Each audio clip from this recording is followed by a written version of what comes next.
Herzlich willkommen zum unserer Show. Welcome to the Youth Enviro Show. For those who watched our show previously and you were there commenting, sharing, liking, we would like to take this moment and appreciate you so much, give you hugs. Oh, big hugs. Yes, and for those who didn't get a chance, it's never too late because on our social media platform, actually, you can always go back and click the first episode. Yes, please help us share these episodes as we want to spread awareness on how our communities can sustain the environment. So then, who are we? Well, we are your hosts. I'm Sharissa. And I'm Esther. It's always a pleasure to have you with us here, right here. But you know what? Stay tuned because we will be right back.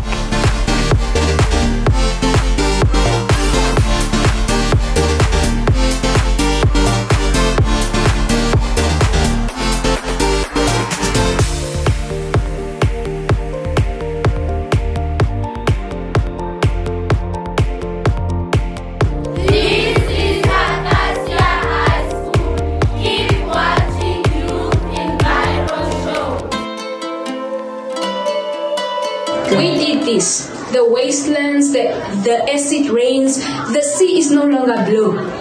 It's full of trash because of our greed. As humans, we are full of greed. We are destroying our homes. How will we tell the generation and their generation what it felt like to look at the sun? What it felt like to smell the beautiful aroma of a sunflower? How will we tell them? Because we are full of greed. We are changing the climate. We are destroying our earth.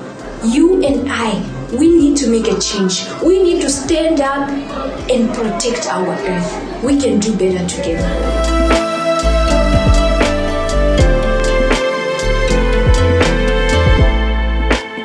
Hi, this is Rita Naure and you are watching the Youth Enviro Show. Keep tuned. Welcome back. In the last episode, we have spoken about climate change in general, the effects of climate change, the causes of climate change, what me and you can do to curb climate change, and what our government has been doing to help curb climate change. And you know what? We have been seeing on the news, it's filled with images of natural disasters.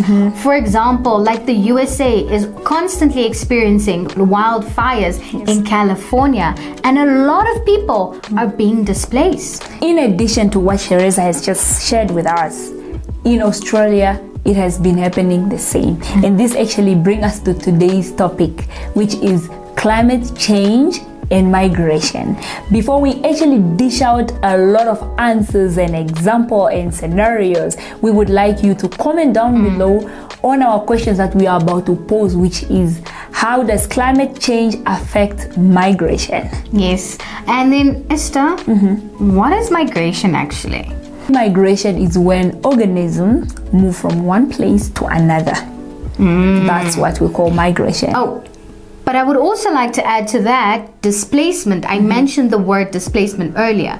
And what that means is that you have little to no choice. You have to leave a certain place. You either live in that place or you will die in that place. And don't get us wrong, because it's not wrong for organisms to migrate. For example, some organisms, such as animals, some they prefer to migrate due to seasons. They would like to go hunt in a certain place at a certain time. But the problem comes in when they migrate earlier than expected. Oh no, that would be detrimental to them, because imagine they could die. Yes, for example, in Central and South Asia, studies have shown that some fish stock are actually migrating from a warmer environment towards the pole, where they are actually looking for food, and during the migration is where depleting actually occurs, because a study have shown that there's a lot of hazardous algal bloom that is actually building up on the surface of the water, and that's what we call eutrophication, leading the oxygen to deplete in the water, making it so hard for them to survive. Oh my word. So then there's literally almost no more oxygen in the sea or in the ocean for fish. Yes, that's so which correct. means we won't be able to eat and survive. On our favorite fish that we like. And then our livestock as well would die off. Oh, and imagine that with the melting glaciers, right? We have penguins, we have seals, and we have polar bears. So then if they're also in search of, glaciers that are actually stable, they might die along the way. So which means that actually our animals will end up being extinct. Yes, and remember, animals or species that have extinct, I personally would have loved to take a selfie with a dinosaurs. It's just something, an animal that is extinct. I would have loved to seen it. Yes, and another species that is actually extinct is a dodo bird. I would have, seen a dodo bird, and unfortunately or interestingly enough, there are plants which actually only grows when a dodo bird actually swallow the seed, and then it gets digested in the dodo bird's stomach. That's now when it can germinate. So both organisms actually go to extinct at the same time. Yes, and you know what, bringing it home to our continent, let's not go far. Let's talk about what happened in KwaZulu-Natal, Durban. Now, April 2022, the unexpected heavy rainfall that caused a flood. And I'm telling you, the whole of Durban was under a detrimental state because even the nice suburbs, the coastal towns, the townships, the bridges, everything was underwater. And imagine 40,000 people were moved or, had no homes anymore. That's quite a lot, because as well as in South Sudan, studies have shown that for them to adapt to climate change, they have to send one of the family members to actually go out of the village and go look for a job that can actually pay to be able to survive. Well, to make it simple, basically, it's like, for us, it's normal, right, when our family member travels. Yes. But especially for nomads, nomads are always together. They depend on each other. But because of the harsher conditions that they aren't even able to, plow, plant, or care for their livestock, now they have to send out a family member to actually look for a job. And imagine, sometimes it could be the case that even they don't have the qualifications to get a job in the city, making it even more difficult for them to survive. Exactly. And before we actually move to Angola, I've forgotten one of the example of the reindeer in Arctic countries. Actually, reindeers as well as golden eagles, they migrate earlier due to climate change than usual, and this actually also causes them to deplete as well. Oh no. But now Angola. Yes, in Angola, just our neighbor, in the provinces of Angola, especially the southern western one, a study have shown that they have suffered 5 consecutive years of drought. 5 years. 5 years, no rainfall, and if it gets there, actually it's really, really minimal. And this has actually caused them to migrate from Angola into Namibia to actually look for food, look for survival, and this is actually what we're calling climate change and migration. Exactly. As you see, a lot of people don't have the choice anymore, or they are making the decision to leave their homes in order to find new places of survival. Yes, because if you look at it, climate change actually makes a place to be so hard to live in by decreasing food and water, or by just be unbearable actually. Yeah. For example, in Kunene region, now we are in our country, Namibia. Kunene region has been really suffering from drought for a very long time as well, and this has forced people to sell their livestock, small livestock, for example, goats and sheep, for just 1 bag of maize meal. 1 bag? Yes. That's not even enough to last if you're a big family. Yes, that's correct. Imagine, people, we are dying off if we don't stand up and make a change. And also another example is Swakopmund. and Walvis Bay. Don't forget the sandstorm, and did you see those waves? They were as tall as the jetty, and they were coming all the way into the mainland. Yes. Now imagine if this continues. What will we have left? We will have nothing, and this is the reason why we actually would like you to also comment down below the scenarios, things that we haven't spoken about, and the causes of climate change when it comes to migration, just down below. Yes, and if you would like more information on how you can participate or how you can help us, to sustain our communities, please don't be shy to reach out to us. But you know what? We have also yet again prepared another wonderful interview for you. So please stay tuned.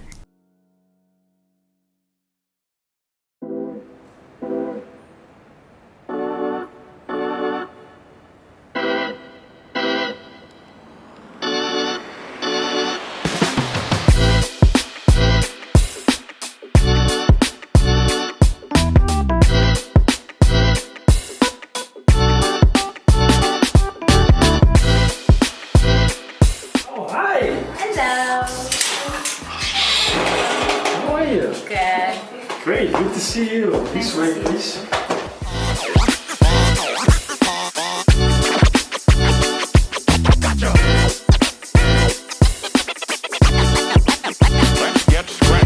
As promised, that we would be bringing you another informative interview. And today I am joined by Mr. Innocent Haingura, who is a conservationist, a researcher, and an entrepreneur. But I should also add that he is a PhD fellow. Well, it's a pleasure to have you, supporting us and sharing your information with us. So would you please introduce yourself to us, to our audience? Thank you. So my name is Innocent Haingura, and I identify myself as a conservationist, environmentalist, researcher, and entrepreneur. And then please tell us more about the journey of how you became interested in this topic, or in helping environments or communities preserve the environment. Well, I mean, the interest started from a young age.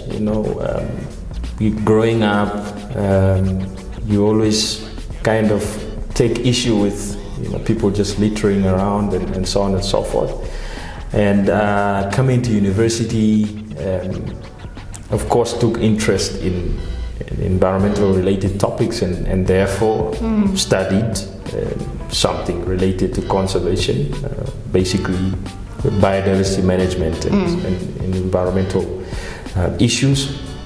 And therefore that's my background anyway. And I think climate change, as an environmentalist, climate change should become of natural interest to one, and therefore one would also feel compelled to contribute to the discourse and to the discussions. I would also really strongly suggest that the involvement of young people on the topic very important. becomes quite critical, because as everybody says, young people are the future, and if we cannot capacitate, educate, and really involve young people in climate action now, then maybe all the efforts that are being done fall the risk or run the risk of being in vain. Exactly. But then also moving on to my next question, as today's topic is climate and migration / displacement. So then I would like to find out from you, how does climate change contribute to the migration or displacement of many people from their homes? That's a very good question. Climate change, as much as we expect that it impacts everyone equally, it doesn't. And even when you look at urban areas in comparison to rural areas, people in rural areas probably experience the effects of climate change or the consequences of climate change perhaps stronger than those in urban areas. Yeah. And because of that, you would expect that people leave those impoverished areas in pursuit of greener pastures, if you may. So you have a very huge high influx of people coming from the rural areas into urban areas, so that rural to urban migration. That already is a clear indication that there are consequences on the ground that are compelling people to move. So certainly climate change does I would say increase rural to urban migration. I would like to talk about numbers just a little, because as I did my research, there was a media release by the United Nations Human Rights Office of the High Commissioner, and they had released that 59.1 million people had migrated all over the globe in the year of 2021. Now I want to find out your take on this, and has there been any, how can I say, what is the resolution, or for people who had to leave their homes due to the effects of climate change and going over to other countries, crossing borders for a better life or livelihood? That's a very good observation, by the way. I often say that there are so many climate change has several or cross-cutting consequences, and that varies or ranges from economic, livelihood, physical as in environmental, social and political consequences. And what you described there are the socio-economic consequences of climate change that basically compel people to leave their impoverished areas and go looking for greener pastures. It becomes even more serious when you consider the fact that the areas where people migrate to, some of them are already overcrowded, and that brings enormous challenges for the governments and municipalities of those areas in how they actually manage the different services that they are expected to provide to that high influx of people. If we come back home, take Vendu for instance. I mean, of course, with the droughts that we've had in recent years, yes, we did have good rains the last year or so, but evidence suggests that that's going to be a one episode in a year, in the many episodes of drought that we anticipate in the coming years. So good to rejoice over that, but evidence suggests that our problems are just getting started. On the other hand, we are struggling, or the country is struggling with several backlogs: energy, housing, water, sanitation. Those four areas already present a very daunting task to all the responsible authorities to actually manage that sort of situation of people populating cities for reasons or circumstances that are really compelling them to do so. So I think there has to be joint collaborative effort, and I think that's where the climate change discourse or discussion at international level is actually looking at, to see how people that are heavily affected by climate change can be assisted to better adapt. Yes, it's great to do quick fixing, address the problems that are happening now, but equipping people to cope with the impacts in the longer term, thereby really not compelling them to move and leave those areas. I think that's where the efforts should be, and that's where the energies and discussions should be channeled. it's great to try and convince the people to stay, but unfortunately there are places where it's in such a detrimental state that these people are trapped in these climatic conditions and they have no choice. They either live there and die, or they move and find a new means of livelihood. You know, when tackling climate issues and impacts, one has to learn from best practices elsewhere. I often like to use the example of the Middle East. The Middle East is largely a desert, harsh conditions, and I think Namibia, for one, could learn a lot from that. I mean, there are investments in several areas, but investments in basic services in areas that are most climate hit is critical to help people at least sustain themselves. And that's what most countries in the Middle East have done. It made sure, despite I think the terrain in the Middle East cannot be compared to here. It's really dry and harsh. You know, what you see in the movies is real. Water supply, housing, sanitation, energy, very, very critical. I think if contributions towards climate measures, including contributions that are being committed from the first world to help African countries and countries in the third world cope with climate change impacts, I think should be geared to that, towards securing key livelihood services. When people have water, when people have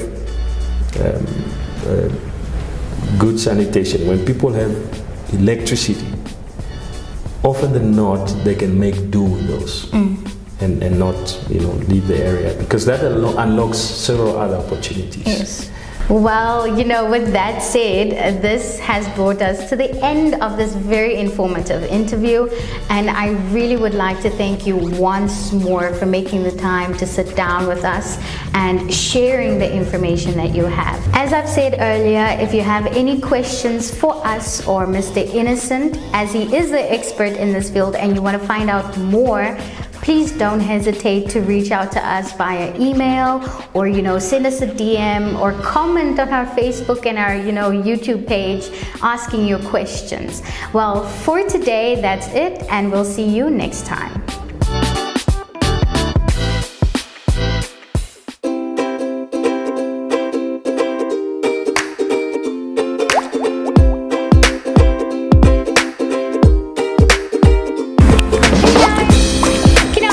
One question. What is migration? Wait, it is migration.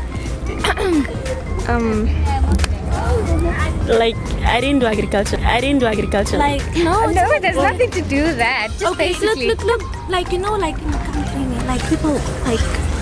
Is it not like moving from one place to another? Or Yes. Where do polar bears live? like Antarctica? Do you know what migration is? I forgot, I do know. Okay, where do polar bears live? Who? Polar bears. I don't know. It's a movement of people from one place to another. Okay, where do polar bears live? Polar bears in America. Yeah. Your voice is gone.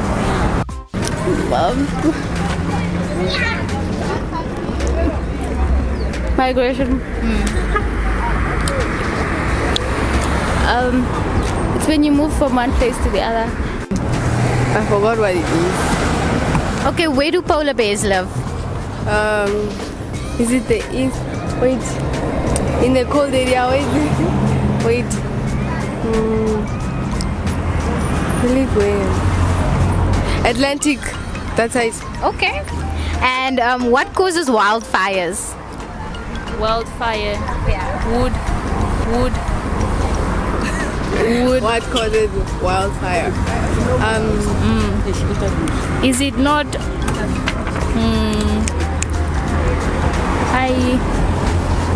What is this? Okay.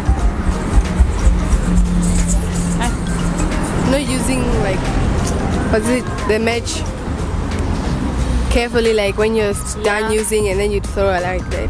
Okay, yes, that When you are smoking and then you throw the cigarette there. okay. Well then, When maybe you are making fire, then maybe there's wind, then the fire will spread. Yeah, spread. But Miss, I don't know. okay, where do polar bears live? What are you talking about? Polar bears, where do they live? Toilet bears. What's that? What is that? Those white bears, man. I don't know. Okay, what causes wildfires?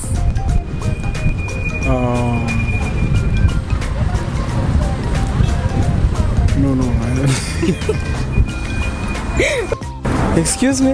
What is migration? Where do polar bears live? What? Atlantica. Okay, and what causes wildfires? Storms. I see cigarettes. I see cigarettes in me, bravo.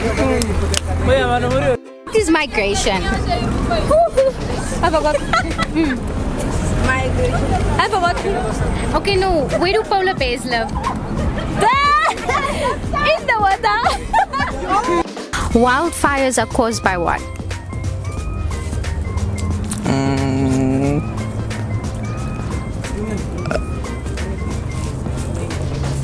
Chill, bro, chill. Just I'm thinking.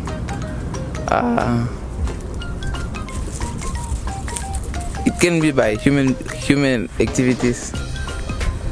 Yes, human activities. Okay. Just go. Yeah, chill. Okay, can I? What is one energy source that will never run out? Water. Okay, good. Yeah. Wait, what is Namibia's main source of production? What is it? Fish. Agriculture. Please tell me, what is migration? Migration. This is the movement of people from one place to another. And where do bears live? Polar bears, they mostly live in the Arctic regions such as Greenland. You mostly find them in there, and they're under threat as we speak. Okay.